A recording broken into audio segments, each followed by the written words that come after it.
The dust on Faith Mwenda's freshly dug grave and her burial cross is a mark of her 31 years of life cut short by cancer.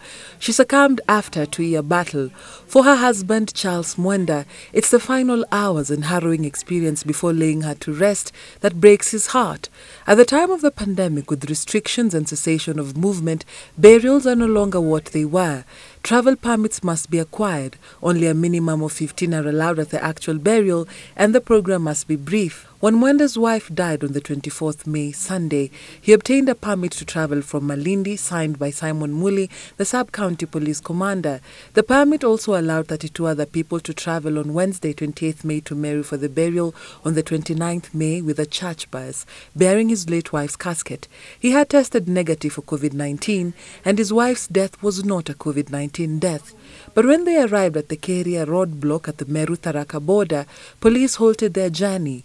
After a lengthy discussion, all his family and friends were forced back to Malindi. His mother and 2 children were also denied the opportunity to travel with him. He was left alone with a casket, which was offloaded from the bus and put in a police car. He says he was threatened that he would be put under 14-day quarantine after the burial. He was later dropped at the Kianjai police post in Tigania West.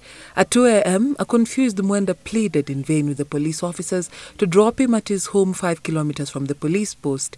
He could do nothing more when the body of his wife was offloaded from the police vehicle and put on the roadside. The cold and rain made the situation worse. He had to pull the casket, cover it with a piece of tarp before placing it under a lorry which was parked at the police post. Nilipofikisha police post, nilikuwa nimeambiwa kuna gari itakuwa imenisubiri hapo. Ile gari ilikuwa inanisubiri pale, nikifika pale hakuna gari imenisubiri. Hiyo nilifika saa 8, nikanyeshwa mpaka saa 12 asubuhi. Ni mvua tu inaninyeshia na niko na mwili. Bibi yangu ako hapa na mimi niko hapa, nikabidi nikae nimuingishe chini ya lori at least. Ile chini ya lori nimuingisha pale katikati karibu na tank kukakajaa maji. Nikavuruta sanduku tena, nikakuja nikaweka hapo nyuma kidogo. The following day, a friend ferried him and the casket at 6 a.m. home. According to the Meru County Commissioner Alan Mashari, the bus and the passengers had to be returned back to Malindi as the vehicle had 33 passengers who had not observed social distancing. Did not find it necessary to allow the whole 33 people who had traveled from Malindi for the burial.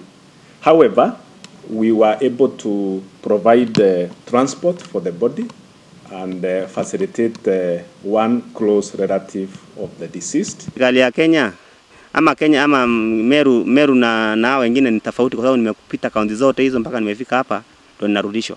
Wale watu vile wamefanya, ule ni bibi yangu na nimepewa mimi nikuja naye mwenyewe na sanduku.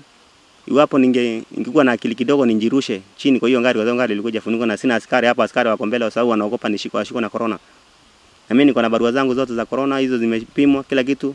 The county commissioner said he had instructed the police officers to ferry Mwenda and the deceased's body up to Mwenda's home. And also the officers had to observe how the burial would take place and ensure that no more than 15 people attended it. The national government weighed in after the uproar Mwenda's experience had roused. In this circumstance, I want to imagine maybe these people were just transporting the body, knowing that it was the death was from cancer. I think they didn't.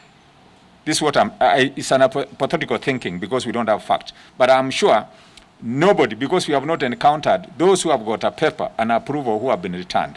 But if you move without an approval, surely we must take some action to ensure that there is no transmission.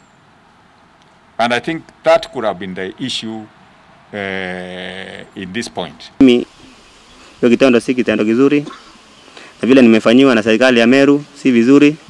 Naomba wasifanyie mtu mwingine kitu kama hiyo nimetefanyia.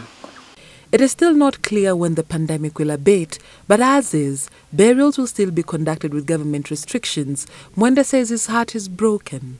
Nothing can bring his wife back.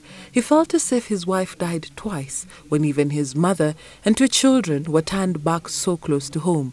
But his experience is something he would never wish on anyone else. Dorcas Wangera, Citizen TV, Nairobi.